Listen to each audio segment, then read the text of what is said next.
하나님의 말씀 함께 같이 보시겠습니다. 마태복음 28장 11절로부터 20절 말씀입니다. 마태복음 28장 11절로 20절 말씀입니다. 제가 봉독해 드리겠습니다.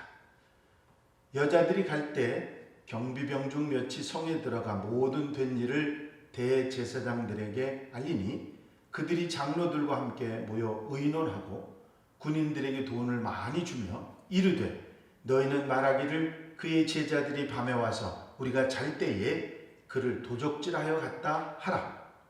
만일 이 말이 총독에게 들리면 우리가 권하여 너희로 근심하지 않게 하리라 하니 군인들이 돈을 받고 가르친 대로 하였으니 이 말이 오늘날까지 유대인 가운데 두루 퍼지니라. 11 제자가 갈릴리에 가서 예수께서 지시하신 산에 이르러 예수를 배웁고 경배하나 아직도 의심하는 사람들이 있더라. 예수께서 나와 말씀하여 이르시되 하늘과 땅의 모든 권세를 내게 주셨으니 그럼 너희는 가서 모든 민족을 제자로 삼아 아버지와 아들과 성령의 이름으로 세례를 베풀고 내가 너희에게 분부한 모든 것을 가르쳐 지키게 하라. 볼지어다 내가 세상 끝날까지 너희와 항상 함께 있으리라 하시니라. 아멘. 어제부터 마태복음, 또 마가복음, 누가복음, 요한복음 네 사복음서에 있는 부활 이후에 관한 복음서의 말씀을 함께 나누고 있죠. 어제 처음으로 마태복음 28장 1절부터 10절까지 나오는 부활 그 사건에 대한 가장 먼저 만났던 여인들에 대한 이야기들을 함께 보셨습니다.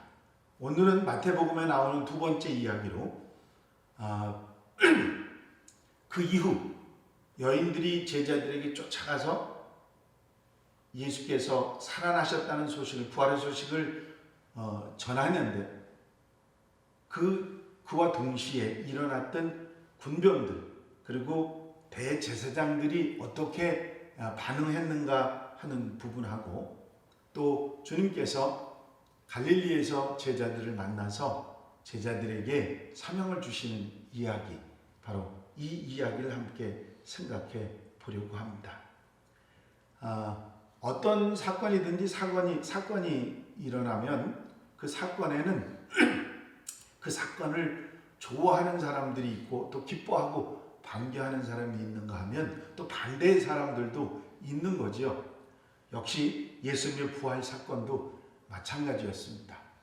예수님의 부활을 감격해하고 기뻐하고 좋아하는 그런 여인들과 또 제자들이 있었는가 하면 반대로 그 일에 놀라고 그 일을 어떻게 해서든지 반대해보려고 하는 그런 세력들도 있었던 것이죠.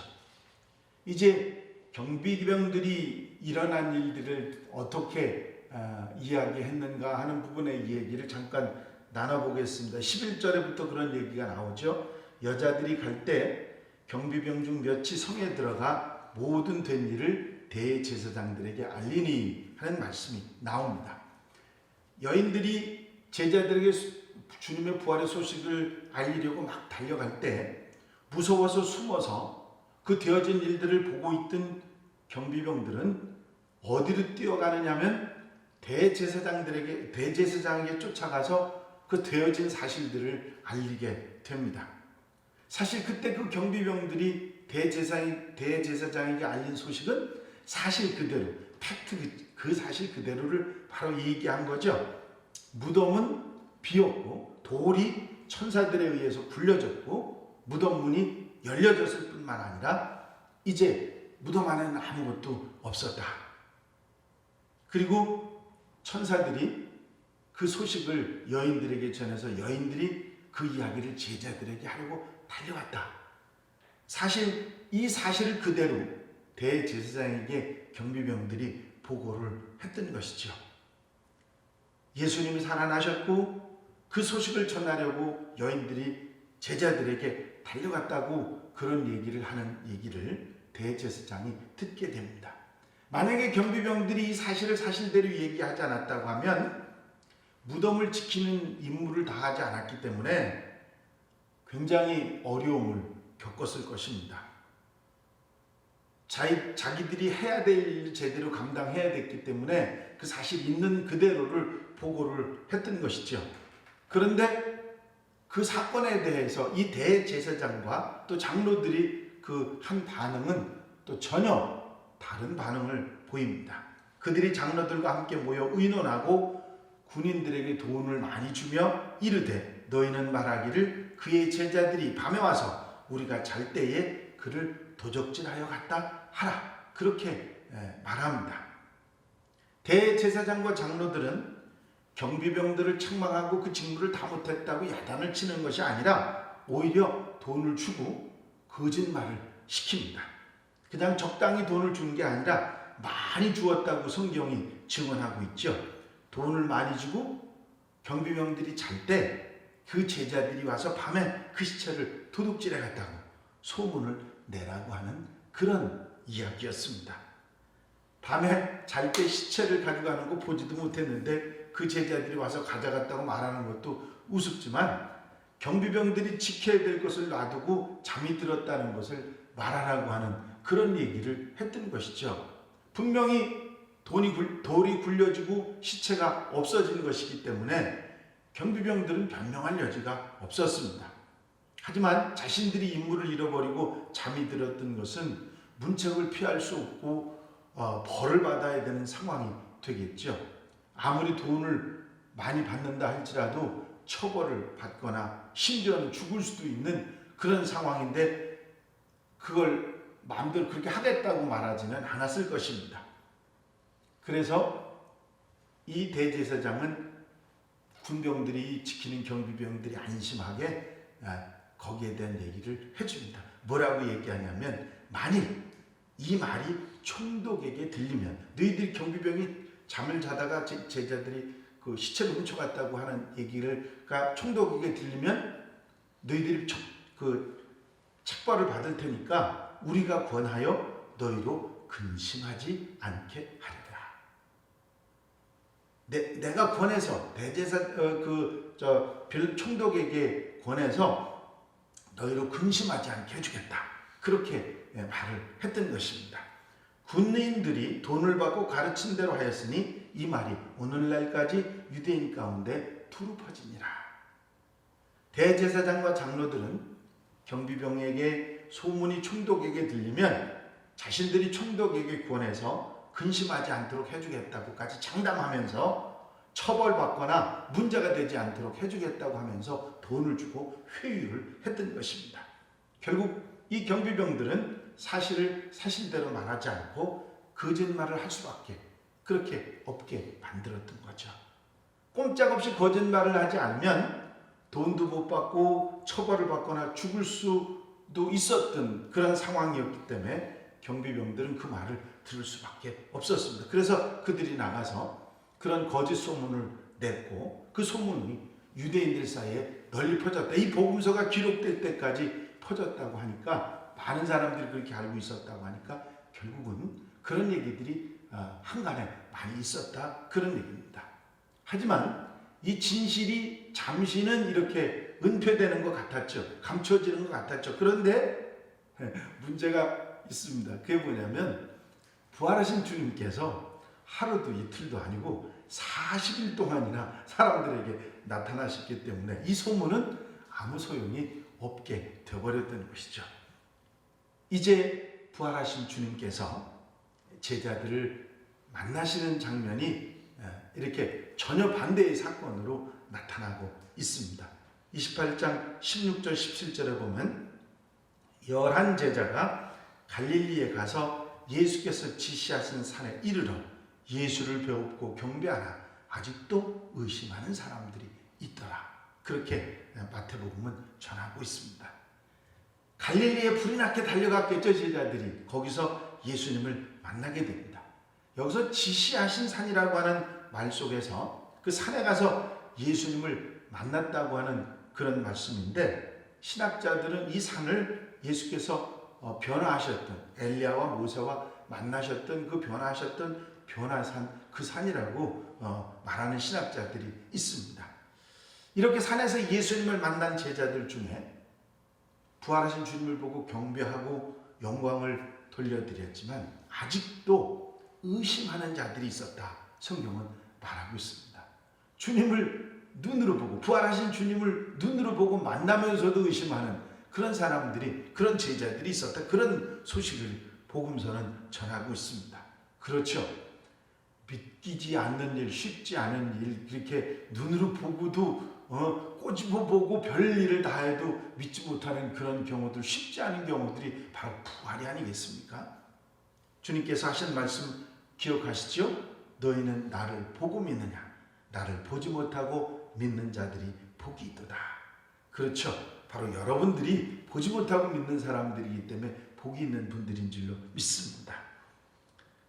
사실 보고도 믿지 못하는 사람들 그때만 있는 게 아니라 지금 이때도 보고도 믿지 못하는 사람들이 있는 것이 사실이죠. 여러분, 우리는 믿음 없는 사람들이 되지 말고 믿음 가진 믿는 자가 되어야 될 줄로 믿습니다. 이렇게 제자들을 기쁘게 만나신 주님께서는 그 제자들에게 처음 귀한 사명을 다시 한번 확인시키십니다. 복음 전하는 자가 되고 복음을 전하는 제자들을 세우라고 하는 말씀이었습니다. 예수께서 나와 말씀하여 이르시되 하늘과 땅의 모든 권세를 내게 주셨으니 그러므로 너희는 가서 모든 민족을 제자로 삼아 아버지와 아들과 성령의 이름으로 세례를 베풀고 내가 너희에게 분부한 모든 것을 가르쳐 지키게 하라. 볼지어다 내가 세상 끝날까지 너희와 항상 함께 있으리라 하시니라. 주님께서 제자들을 만나시고 처음 하신 말씀은 그들이 야단치신 것도 아닙니다. 그들이 잘못했다고 왜 그렇게 절망했느냐고 나무라신 것도 아니고요. 주님께서는 제자들에게 정말 필요한, 정말 있어야 될 가르침, 그리고 그들에게 주신 사명이 처음 말씀이었죠. 사람들을 제자 삼아 가르치고 그들을 훈련시키고 그들을 세워서 땅끝까지 복음을 전하라고 하는 그런 사명을 주신 말씀이었습니다. 주님의 명령은 반드시 지켜야 되는 우리의 사명이지요. 주님 앞에 내가 설 때, 주님 앞에 장차 내가 설 때 자랑스럽게 설 수 있는 것은 주님께서 우리에게 준 사명을 잘 감당했을 때인 것입니다. 잊지 말고, 이 말씀 잊지 말고 복음을 전하고 제자들을 세워서 또 다른 복음 사역자를 세우는 일에 최선을 다하는 하나님의 백성들이 되어야 될 줄로 믿습니다. 그리스도인들에게 오직 가장 귀한 사명은 복음 전하는 일입니다. 여러분, 때를 얻든지 못 얻든지 복음을 전해야 되니까 오늘 하루 여러분들이 살아가시면서도 부활하신 주님을 믿지 못하고 그것을 생각하지 못하고 반대하면서 거짓말하고 거짓 소문을 흘렸던 그런 사람들, 그런 부류에 들어가지 말고 주님을 만나고 의심하지 말고 믿고 믿음으로 그 사명의 말씀을 듣고 감당했던 제자들처럼 우리가 사명을 감당하는 그런 하루가 되어야 될 줄로 믿습니다. 주님께서는 이런 말씀을 하시죠. 내가 세상 끝날까지 너희와 항상 함께 있으리라. 이 말씀의 앞부분이 뭔지 아시죠? 내가 너희에게 분부한 모든 것을 가르쳐 지키게 하라. 볼지어다 내가 세상 끝날까지 너희와 항상 함께 있으리라 하시니라. 그렇습니다. 주님께서 주신 사명을 감당하는 자들, 복음을 전하는 자들, 그 마음을 가지고 살아가는 제자들, 하나님의 사람들, 항상 그들과 함께 하시겠다는 약속을 하신 것입니다. 오늘 이 말씀 마음속에 두시고 오늘 하루 모든 생활하시면서 복음을 들고 복음을 나누는 여러분들이 되시면 주님이 함께 하셔서 여러분들 도와주시고 여러분들 곁에서 힘이 되시는 놀라운 은혜가 있을 줄로 믿습니다. 이 말씀 아멘. 오늘 하루 아름답고 복되게 사는 귀한 한 날 되시기를 주의 이름으로 축원합니다. 기도드리십니다. 사랑 많으신 주님, 예수님의 놀라운 정말 믿기지 않는 부활 사건이 있었음에도 불구하고 그 사실을 받아들이지 않고 오히려 반대하고 거짓말하고 거짓 소문을 퍼뜨리려는 사람들이 있었던 사실을 저희가 기억합니다. 그때뿐만 아니라 지금도 그런 일이 있고 지금도 믿지 못하는 믿음의 사람들 가운데서도 받아들이지 못하는 그런 사람들도 있는 것이 사실입니다. 하지만 주님의 부활은 분명히 있었고 하루도 이틀도 아닌 40일 동안이나 함께 하시면서 제자들을 가르치시고 복음의 사명을 주셨던 것을 저희가 기억합니다. 아버지 하나님, 우리가 귀한 사명을 맡았사오니 오늘 한날 모든 삶 가운데서도 복음을 들고 복음을 나누며 함께 사는 삶이 되게 하시고 주님이 같이 하시고 함께 해주신 은혜 속에 주님과 함께 주님 안에 살아가는 복된 하루가 되게 하여 주시옵소서. 허락하시고 인도하시고 함께 주실 줄로 믿사옵고 예수 그리스도의 이름으로 기도하옵나이다. 아멘. 이제 주님 가르치신 기도로 오늘 새벽 예배를 모두 마치겠습니다. 하늘에 계신 우리 아버지여, 이름이 거룩히 여김을 받으시오며 나라의 임하옵시며 뜻이 하늘에서 이루어진 것 같이 땅에서도 이루어지이다. 오늘날 우리에게 일용할 양식을 주옵시고 우리가 우리에게 죄 지은 자를 사하여 준 것 같이 우리 죄를 사하여 주옵시고 우리를 시험에 들지 말게 하옵시며 다만 악에서 구하옵소서. 나라와 권세와 영광이 아버지께 영원히 싸움나이다. 아멘. 이제 이 시간 기도하실 때에 조용히 여러분 음악을 맞춰서 잠깐이라도 기도하시고 일어서시면 좋겠습니다. 교회 부흥과 발전을 위해서 우리가 늘 하는 공통 기도 제목들 위해서 코로나19 빨리 지나가고 승리하며 또 이 일로 인해서 어려움 당하는 이들을 위해서 기도해 주시고 자유롭게 기도하시기 바랍니다.